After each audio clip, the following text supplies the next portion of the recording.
Joel പ്രവാചകൻ്റെ പുസ്തകത്തിൽ നിന്ന് അധ്യായം 3. ജനതകളുടെ മേൽ വിധി.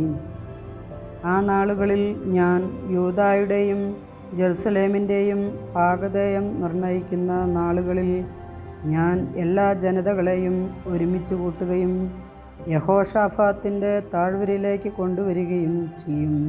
എൻ്റെ ജനവും അവകാശവുമായ ഇസ്രായേലിനെ പ്രതി ഞാൻ അവരെ അവിടെ വെച്ച് വധിക്കും. എന്തെന്നാൽ അവർ എൻ്റെ ജനത്തെ ജനതകളുടെ ഇടയിൽ ചിതറിക്കുകയും എൻ്റെ ദേശം വിഭജിച്ചെടുക്കുകയും ചെയ്തു. എൻ്റെ ജനത്തിനു വേണ്ടി അവർ നറുക്കിട്ടു. ഒരു വേശ്യയ്ക്ക് വേണ്ടി ഒരു ബാലനെയും കുടിക്കാൻ വീഞ്ഞിനു വേണ്ടി ഒരു ബാലികയെയും അവർ വിറ്റു. ടൈർ, സീദോൻ, സകല ഫിലിസ്ത്യ പ്രദേശങ്ങളെ, നിങ്ങൾക്ക് എന്നോട് എന്ത് ചെയ്യാൻ കഴിയും? എന്നോട് പ്രതികാരം ചെയ്യാനാണോ നിങ്ങളുടെ ഭാവം? എങ്കിൽ നിങ്ങളുടെ പ്രതികാരം നിങ്ങളുടെ തന്നെ തലയിൽ വേഗം ഞൊടിയിടയിൽ ഞാൻ പതിപ്പിക്കും. എന്തെന്നാൽ നിങ്ങൾ എൻ്റെ വെള്ളിയും സ്വർണവും അനർഘനിധികളും നിങ്ങളുടെ ക്ഷേത്രങ്ങളിലേക്ക് കൊണ്ടുപോയി. നിങ്ങൾ യൂദായിലെയും ജെറുസലേമിലെയും ജനത്തെ അവരുടെ അതിർത്തികളിൽ നിന്ന് അകറ്റി യവനർക്ക് വിറ്റു. നിങ്ങൾ അവരെ വിറ്റ സ്ഥലത്ത് നിന്ന് തന്നെ ഞാൻ അവരെ ഇളക്കി വിടുകയും നിങ്ങളുടെ പ്രവൃത്തികൾക്ക് നിങ്ങളുടെ തന്നെ തലയിൽ പകരം വീട്ടുകയും ചെയ്യും. ഞാൻ നിങ്ങളുടെ പുത്രന്മാരെയും പുത്രിമാരെയും യൂദായുടെ സന്തതികൾക്ക് വിൽക്കും. യൂദാ സന്തതികൾ അവരെ വിദൂരത്തുള്ള സബേയർക്ക് വിൽക്കും. കർത്താവ് അരുളി ചെയ്തിരിക്കുന്നു. ജനതകളുടെ ഇടയിൽ വിളംബരം ചെയ്യുവിൻ, യുദ്ധത്തിന് ഒരുങ്ങുവിൻ, ശക്തന്മാരെ ഉണർത്തുവിൻ. സകല യോദ്ധാക്കളും ഒരുമിച്ച് ചേർന്ന് മുന്നേറട്ടെ. നിങ്ങളുടെ കൊഴു വാളായും വാക്കത്തി കുന്തമായും രൂപാന്തരപ്പെടുത്തുവിൻ. താൻ ഒരു യോദ്ധാവാണെന്ന് ദുർബലൻ പറയട്ടെ. ചുറ്റുമുള്ള സകല ജനതകളെ, ഓടിവരുവിൻ, അവിടെ ഒരുമിച്ച് കൂടുവിൻ. കർത്താവേ, അങ്ങയുടെ സൈന്യത്തെ അയക്കണമേ.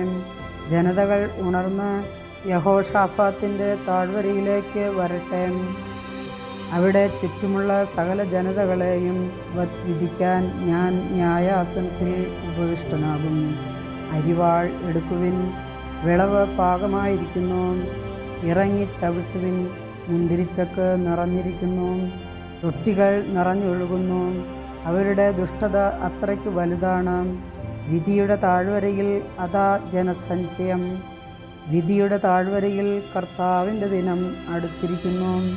സൂര്യനും ചന്ദ്രനും ഇരുണ്ടുപോകുന്നു, നക്ഷത്രങ്ങൾ തങ്ങളുടെ പ്രകാശം മറച്ചു വയ്ക്കുന്നു.